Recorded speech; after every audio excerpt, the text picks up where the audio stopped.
یہاں میں ایک اور تنبیہ بھی کرتا چلوں، یہ ایک کتاب ہے جو عرب، عجم، ہند، یعنی عرب اور ہندوستان اور افغانستان وغیرہ جہاں تک عجم شمار ہوتا ہے، یورپ تک، یہ سب ایک علمی بے مانسوں کی جماعت اکٹھی ہوئی ہے بندہ ناچیز کے خلاف قلم اٹھانے کے لیے۔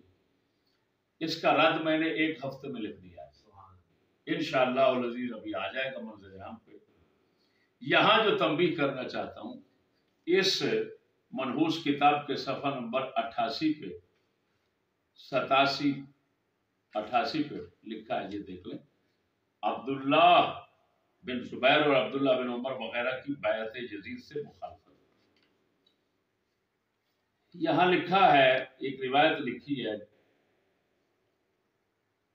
اس میں حضرت سیدنا عبداللہ بن زبیر کو حضرت معاویہ کی طرف سے جو کچھ کہا گیا، یہ اس کا ترجمہ لکھ رہے ہیں۔ آپ کی مثال خود کو چھپانے والی اس لومڑی کی طرح ہے جو ایک سوراخ سے نکل کر دوسرے سوراخ میں داخل ہو جاتی ہے۔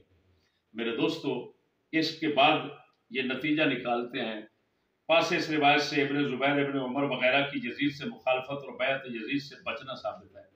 اس سے پہلے جو عنوان ہے اوپر سرخی ہے، عبداللہ بن زبیر اور عبداللہ بن عمر رضی اللہ عنہما وغیرہ کی بیعت یزید سے مخالفت، اس کا مطلب ہے کہ یہ روایت بطور دلیل پیش کی جا رہی ہے، بطور حوالہ پیش نہیں کی جا رہی۔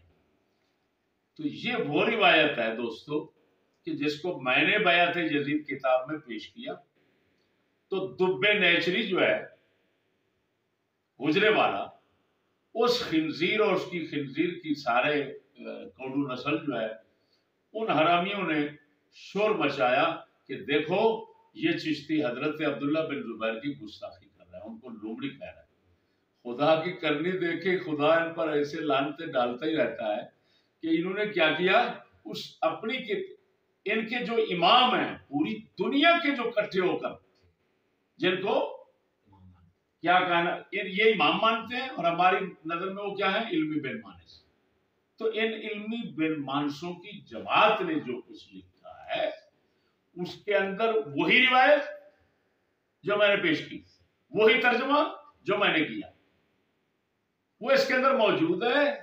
لیکن ان خنزیروں نے، کیونکہ ان کا عقیدہ نہیں، ان کا کوئی بزرگ نہیں، ان کا کوئی سلف نہیں، ان کا کوئی صحابی نہیں، ان کا کوئی اہل بیت نہیں، یہ کتے صرف اپنے پیٹ اور ہمارے حسد میں لعنت لیتے پھرتے ہیں۔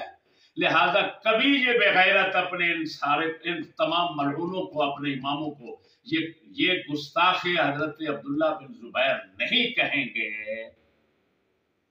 یہ ملعون ان کو امام کہتے رہیں گے۔